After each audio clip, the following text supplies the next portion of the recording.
Bienvenidos a Dentro de mi propia mente, la segunda historia de esta velada. Si aún no lo has hecho, suscríbete al canal y activa la campanita para que no te pierdas ninguna de nuestras aterradoras historias. Hoy, te contaré un relato sobre una familia que se muda a un pequeño pueblo costero, donde las apariencias son engañosas, y la historia del lugar es mucho más oscura de lo que imaginan. Una familia de Quito decidió mudarse a un pequeño pueblo en la costa, buscando escapar de la ajetreada vida de la ciudad. El trabajo de ambos padres, las escuelas de los niños, todo parecía indicar que necesitaban un cambio de escenario. El estrés y la rutina diaria los había agotado, así que pensaron que mudarse a un pueblo tranquilo les daría la paz que tanto anhelaban. El pueblo parecía sacado de una postal. Las casas de colores pastel se alineaban a lo largo de calles empedradas, rodeadas por una vegetación exuberante. El sonido de las olas chocando contra las rocas a lo lejos, el canto de los pájaros al amanecer, el aire fresco del mar. Todo parecía ideal. El ambiente era tan apacible que no podían imaginar que allí, en esa comunidad tan cálida, existía una historia que no estaba destinada a ser conocida. El pueblo era pequeño, pero sus habitantes eran conocidos por su amabilidad. La familia se adaptó rápidamente. Los primeros días estuvieron llenos de visitas a las tiendas locales, charlas con los vecinos y paseos por los alrededores. Había un panadero que siempre tenía el pan más fresco del pueblo, un lechero que recorría las calles a primeras horas de la mañana, y un hombre que, en su bicicleta, vendía los periódicos del día. Con el tiempo, la familia entabló una relación cercana con ellos, compartiendo pequeñas charlas durante el día. El panadero les habló sobre cómo había crecido en ese pueblo, cómo todo parecía igual durante años. Les contó que, desde joven, había trabajado en su panadería, que había sido su padre, y luego su abuelo quienes habían comenzado el negocio. El lechero les relató historias sobre los diferentes rincones del lugar, y cómo las calles aún guardaban secretos de antaño. Recordaba cuando las calles se cubrían de niebla por las mañanas, y cómo muchos jóvenes del pueblo jugaban por las tardes, ajenos a los oscuros secretos que la comunidad guardaba. Y el hombre de los periódicos, con su bicicleta siempre rechinante, les hablaba sobre las pequeñas noticias que llegaban a través de la costa. Era un hombre amable, de pocas palabras, pero siempre con una sonrisa en su rostro. La familia se sentía cada vez más conectada con el pueblo. A pesar de lo extraño que les parecía el cementerio abierto, sin cercas ni puertas, nunca pensaron en ir a verlo. El lugar no parecía tener nada fuera de lo común, y los aldeanos parecían considerarlo como parte del paisaje. De hecho, nadie hablaba mucho sobre el cementerio, y aquellos que lo hacían, lo describían como un lugar pacífico. Es un lugar donde los muertos descansan tranquilamente, solían decir. Pero la familia sentía que algo estaba fuera de lugar. ¿Cómo podía un cementerio estar tan abierto? Algo no cuadraba, aunque nadie parecía darle importancia. Pasaron los días, y la curiosidad de la familia aumentó.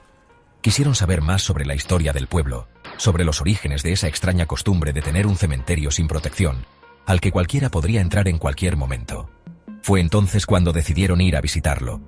El padre, con el deseo de entender más sobre su nuevo hogar, sugirió que era hora de conocerlo.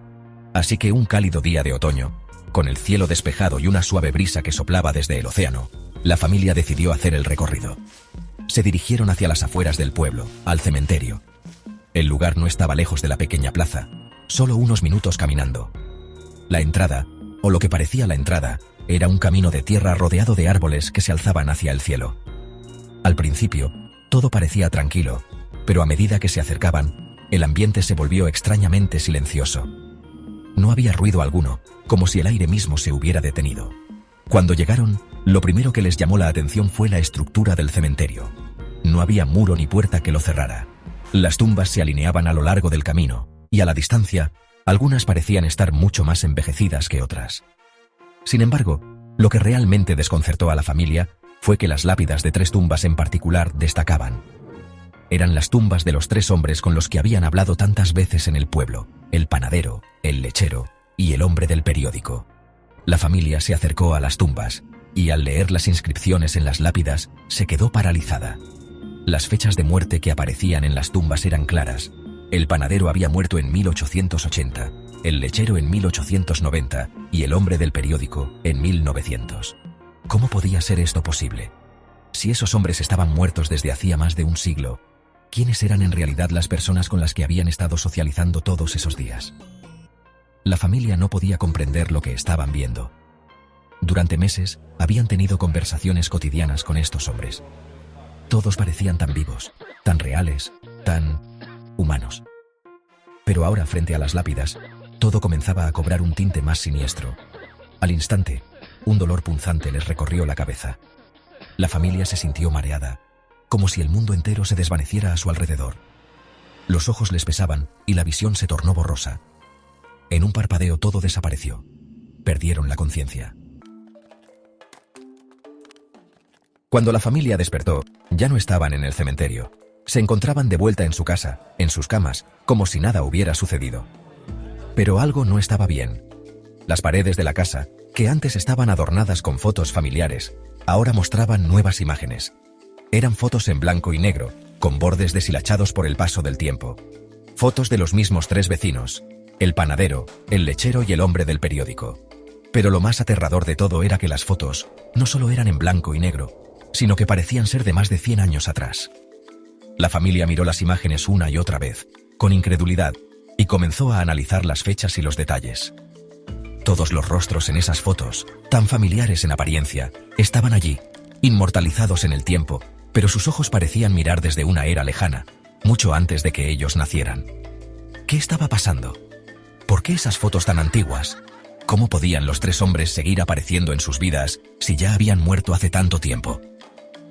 Un estremecimiento recorrió la espalda de la familia al darse cuenta de que no solo las fotos eran antiguas.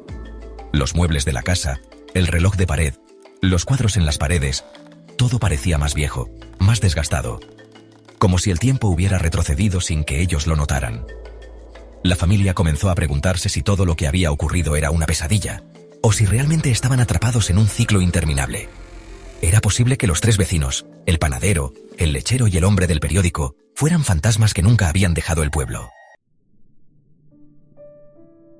Ahora te pregunto, ¿qué piensas tú? ¿Cómo explicas lo que ocurrió en el cementerio? ¿Es posible que los 3 vecinos fueran fantasmas del pasado, o hay algo aún más oscuro y siniestro en este pueblo? ¿Qué le pasó a la familia? Déjame tus comentarios y teorías.